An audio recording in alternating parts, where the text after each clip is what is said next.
नमस्कार, स्वागत है आप सभी का आपके अपने चैनल EPS 95 गाइड में।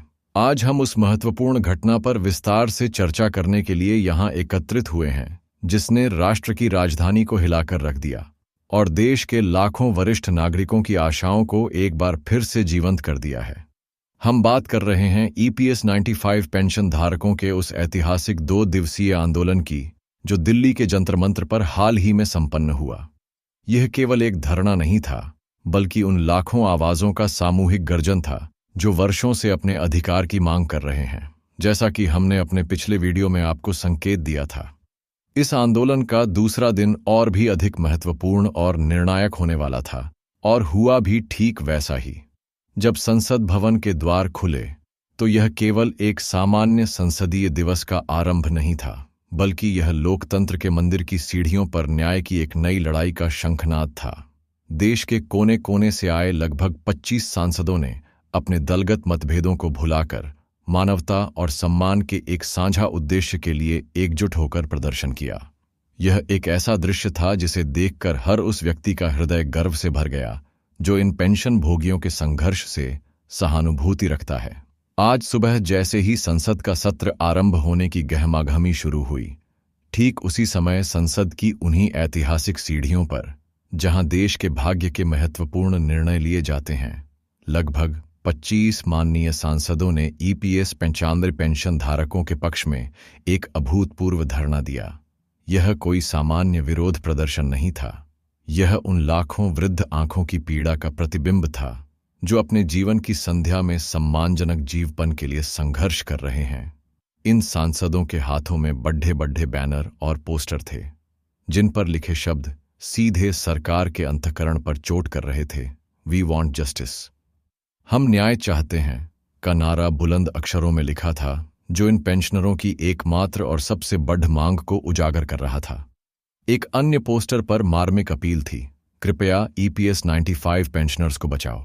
यह केवल एक नारा नहीं, बल्कि एक करुण पुकार थी जो दर्शा रही थी कि स्थिति कितनी गंभीर है। इन सांसदों ने, जिनमें से अधिकांश महाराष्ट्र की धरती का प्रतिनिधित्व करते थे, जहां इस आंदोलन की जड़ें सबसे गहरी हैं, पूरे जोश और दृढ़ता के साथ अपनी आवाज बुलंद की। EPS का नारा है, पेंशन हक हमारा है। जैसे नारों से संसद भवन का परिसर गूंज उठा। उन्होंने स्पष्ट कर दिया कि अब किसी समिति या आश्वासन का समय नहीं है, बल्कि तत्काल न्याय की आवश्यकता है। स्मित नहीं, हमें शीघ्र न्याय चाहिए। यह मांग उस लंबी और थकाऊ प्रक्रिया पर एक सीधा प्रहार थी जिसमें पेंशनरों की मांगें वर्षों से उलझी हुई हैं। इन सांसदों ने जोरदार नारेबाजी करते हुए पेंशन धारकों की मांगों को देश के सर्वोच्च विधायी मंच के सामने रखा। उनकी आवाज में केवल राजनीतिक कर्तव्य निष्ठा नहीं, बल्कि उन लाखों परिवारों की पीड़ा के प्रति सच्ची सहानुभूति की झलक थी जिनका गुजारा आज नाम मात्र की पेंशन पर हो रहा है। आइए अब उन जनप्रतिनिधियों पर एक नज़र डालते हैं जिन्होंने इस ऐतिहासिक विरोध प्रदर्शन में हिस्सा लेकर अपनी प्रतिबद्धता व्यक्त की। इन सांसदों की उपस्थिति ने इस आंदोलन को एक नई शक्ति और दिशा प्रदान की है। इनमें राज्यसभा की माननीय सांसद मेघा कुलकर्णी जी का नाम प्रमुख है, जो पहले दिन से ही पेंशनरों के साथ खड़ी नजर आई। पिंपरी चिंचवट से श्री रंगप्पा बारणे, सीकर से कॉमरेड अमराराम, बाराबंकी से युवा सांसद तनुज पुनिया, कोल्हापुर के शाही वंशज छत्रपति शाहू महाराज, जालना से कल्याण काले, धारा शिव से ओमराजे निम्बालकर, ठाणे से नरेश मस्के, चंद्रपुर से प्रतिभा ताई धानोरकर, धुले से शोभा ताई बछाव, हिंगोली से बंडूबा जाधव, छत्रपति संभाजी नगर से संदीपन भूमरे, लातूर से शिवाजीराव कालगे, नासिक से राजा भाऊ वाजे, दिंडोरी से भगीरथ गुरुजी, नांदेड़ से रविंद्र चौहान जैसे महाराष्ट्र के कई दिग्गज नेताओं ने इसमें भाग लिया।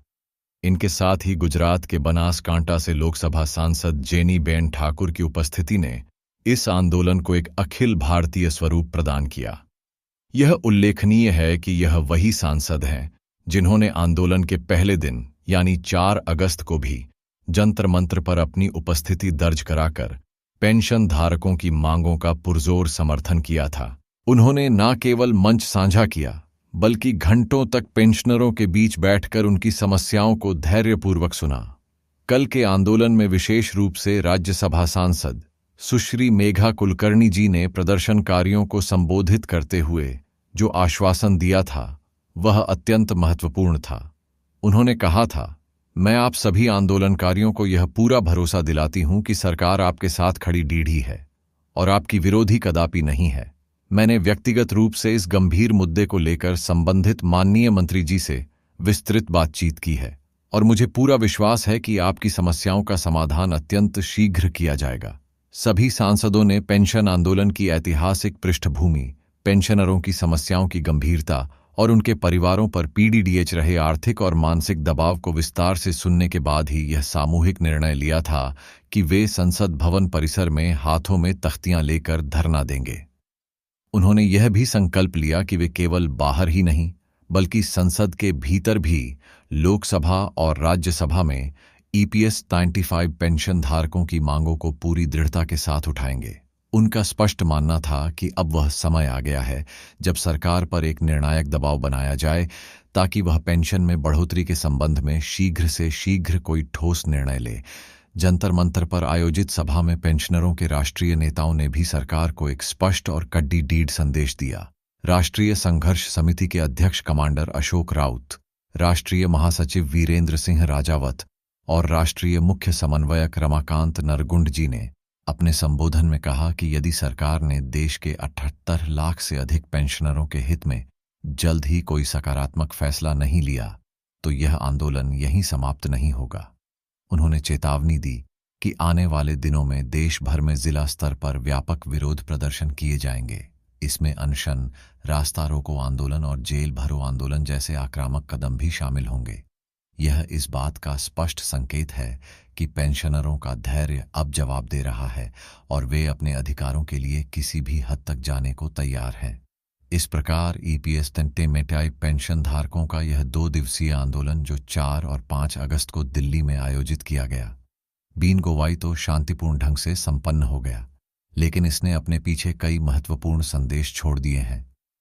5 अगस्त को 25 से अधिक सांसदों द्वारा मांगों का समर्थन और आज यानी 6 अगस्त की सुबह संसद के बाहर उन्हीं सांसदों द्वारा बैनर पोस्टर लेकर प्रदर्शन करना, इस लाडहाई में एक नया अध्याय जो डच गया है।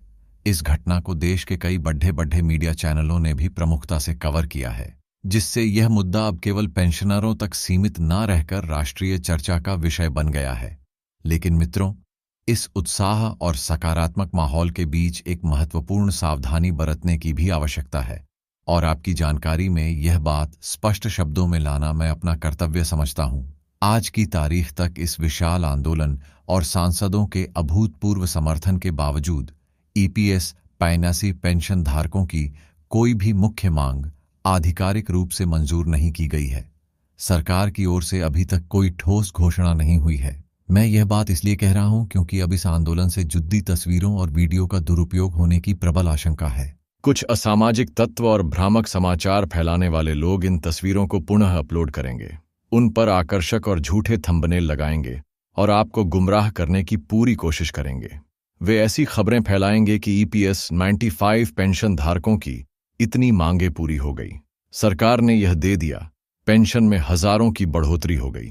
आपको इन सब से सावधान रहना है, विशेष रूप से आगे आने वाले दिनों में 15 अगस्त यानी स्वतंत्रता दिवस और उसके बाद रक्षाबंधन का त्योहार आने वाला है। इन त्योहारों और राष्ट्रीय पर्वों का हवाला देकर अक्सर झूठी उम्मीदें जगाई जाती हैं।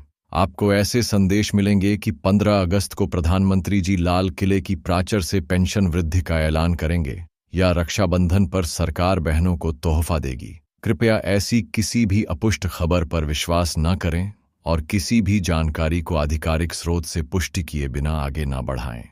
आपको इन सब चीजों को लेकर विशेष सावधानी रखनी है और केवल विश्वसनीय स्रोतों से प्राप्त जानकारी पर ही भरोसा करना है। हमारा चैनल आपको हर छोटी बड़ी और सच्ची खबर से अवगत कराने के लिए प्रतिबद्ध है। ईपीएस 95 पेंशन धारकों की पेंशन में वृद्धि कब होगी, कितनी होगी और इसका फार्मूला क्या होगा, यह निश्चित रूप से कोई नहीं बता सकता। ना मैं बता सकता हूं और ना ही कोई और। यह निर्णय केवल सरकार को लेना है। लेकिन इस दिशा में जो भी हलचल हो रही है, जो भी प्रयास किए जा रहे हैं, कौन क्या कह रहा है, किसकी ओर से क्या आश्वासन मिल रहे हैं और कौन केवल मौन साधे हुए है, यह हर छोटा बड़ा अपडेट हम आप तक पहुंचाते रहेंगे। यह लड़ाई लंबी और कठिन हो सकती है, लेकिन एकता और निरंतर प्रयास से सफलता अवश्य मिलेगी। सांसदों का यह समर्थन एक बद्दी जीत है, लेकिन अंतिम मंजिल अभी बाकी है। हमें उम्मीद है कि सरकार इन लाखों वरिष्ठ नागरिकों की आवाज सुनेगी और जल्द ही कोई ऐसा निर्णय लेगी जो उनके जीवन में सम्मान और सुरक्षा ला सके। ताज़ा तरीन और विश्वसनीय जानकारी के लिए हमारे चैनल को सब्सक्राइब करना ना भूलें। हम आपसे अगले वीडियो में फिर मिलेंगे एक नई अपडेट के साथ। तब तक के लिए जय हिंद।